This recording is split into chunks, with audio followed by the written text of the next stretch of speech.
This is the story of a flight attendant who disrespected Ibrahim Traoré on her plane, not knowing he was the president of the country. What happened next shocked everyone on board, and it will shock you too. It was a hot, busy day at the airport.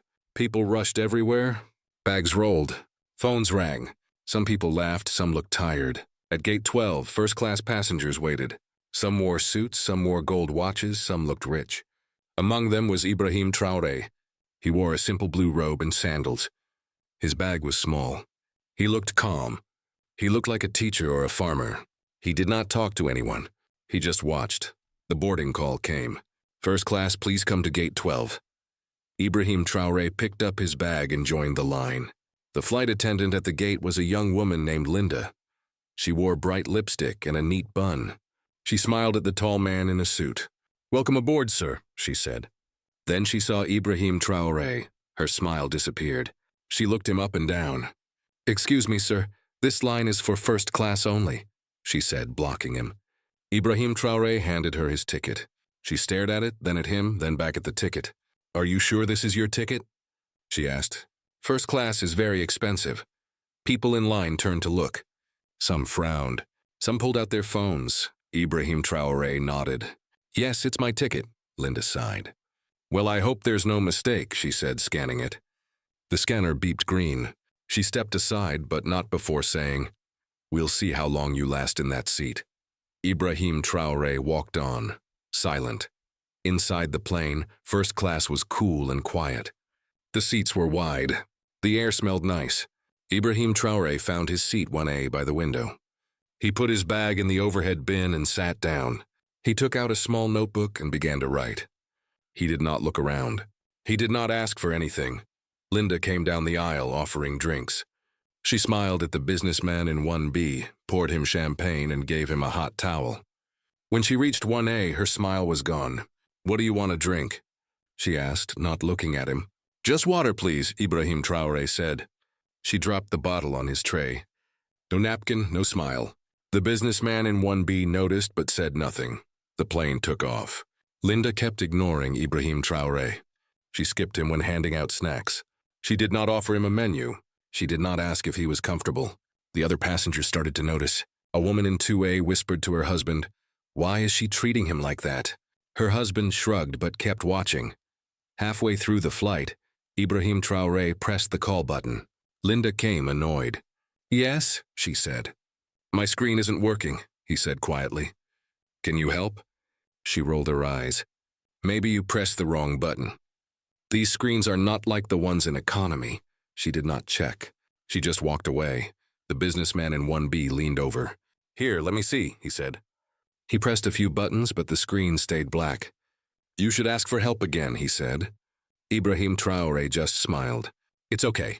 I can wait." A few minutes later, turbulence hit. The plane shook. Glasses rattled. Linda rushed down the aisle, checking seatbelts. When she reached 1A, she said, "You better hold on tight. First class can be scary for some people." Ibrahim Traoré nodded, calm. The businessman in 1B frowned. "That's enough," he said quietly to Linda. She ignored him. After the turbulence, dinner was served. Linda gave everyone a menu, except Ibrahim Traoré. When she brought his tray, she dropped it hard on his table. "Hope you like it," she said. Ibrahim Traoré thanked her. He ate slowly, quietly, never complaining. The other passengers were watching. The woman in 2A finally spoke up. "Excuse me, why are you treating him like this?" Linda turned, her face red. "I treat everyone the same," she lied. The woman shook her head. "No, you don't. I've seen everything." Suddenly, a child from economy ran into first class, crying. Ibrahim Traoré stood up, knelt down, and spoke softly to the child in French. The child calmed down. Ibrahim Traoré took the child's hand and walked him back to his mother. The mother thanked him again and again. The passengers in first class clapped quietly. Linda watched, her face tight. She did not say a word. As the plane flew on, a man in 3A started coughing badly. He looked pale and scared. The other flight attendants were busy in the back. Ibrahim Traoré stood up and went to the man. "Are you okay?" he asked. The man shook his head. "I can't breathe well." Ibrahim Traoré pressed the call button. Linda came, looking annoyed. "What now?" she said. "This man needs help," Ibrahim Traoré said. Linda rolled her eyes but brought water. Ibrahim Traoré helped the man sip slowly and talked to him until he felt better. The man in 3A said, "Thank you, sir. You are very kind." Ibrahim Traoré just nodded and returned to his seat. The businessman in 1B leaned over again. "You are a good man," he said. "Thank you for helping everyone." Ibrahim Traoré smiled. "We must all help each other," he replied. Later, the plane hit another patch of turbulence. This time it was rougher. Some passengers screamed. Linda looked nervous. She rushed to check seatbelts, but her hands shook. Ibrahim Traoré calmly helped the old woman in 2B fasten her belt. He spoke softly to her. "It will be okay. Just a little wind." The old woman smiled and squeezed his hand. When the turbulence stopped, Linda came back to first class. She saw everyone looking at Ibrahim Traoré with respect. She felt angry and embarrassed. She tried to ignore him, but she could feel the eyes of the other passengers. A little later, a woman in 2A dropped her phone under her seat. She tried to reach it but could not. Ibrahim Traoré noticed and got up to help. He knelt down, reached under the seat and handed her the phone. "Thank you so much," she said. "You are very helpful." Linda saw this too, but she still did not say anything. The hours passed. The sun set outside the windows. The cabin lights dimmed. Some passengers slept. Others read or watched movies. Ibrahim Traoré sat quietly, writing in his notebook. He looked peaceful. The businessman in 1B watched him and wondered, who is this man? Why is he so calm and kind? As the plane began to land, the captain made an announcement. "Ladies and gentlemen, we have a special guest on board today. Please remain seated after landing." The passengers looked around, confused. Linda looked nervous. The plane landed. The doors opened. 3 men in dark suits entered the cabin. They walked straight to 1A. "Mr. President, welcome home," one said, bowing. The cabin went silent. Linda's mouth dropped open. Ibrahim Traoré stood up, picked up his bag and turned to the passengers. He looked at Linda. "Respect is not about clothes or money," he said quietly. "It is about the heart." He turned to the other passengers. "Thank you for your kindness." The businessman in 1B stood up and shook his hand. The woman in 2A clapped.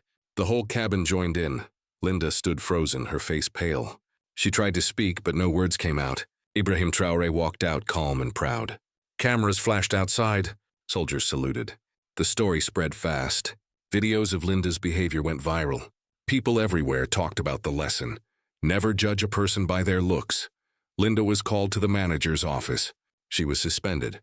She cried, but she knew she had been wrong. She wrote a letter to President Ibrahim Traoré saying sorry, not because he was powerful, but because he was a person. President Ibrahim Traoré read the letter. He smiled. He forgave her. He started a campaign to teach respect in every school, every office, every home. And so the story of Ibrahim Traoré in Seat 1A became a lesson for the world. Treat everyone with respect. You never know who is sitting beside you. And that is the story of the flight attendant and the president. A story about respect, kindness, and the surprises life can bring. If you enjoyed this story and want to hear more amazing African tales, don't forget to subscribe to our channel. Your support helps us share more stories that inspire, teach, and bring us all together. Click the subscribe button, give this video a like, and share it with your friends and family. Remember, every person you meet has a story, and every story has a lesson. Thank you for watching, and see you in the next story.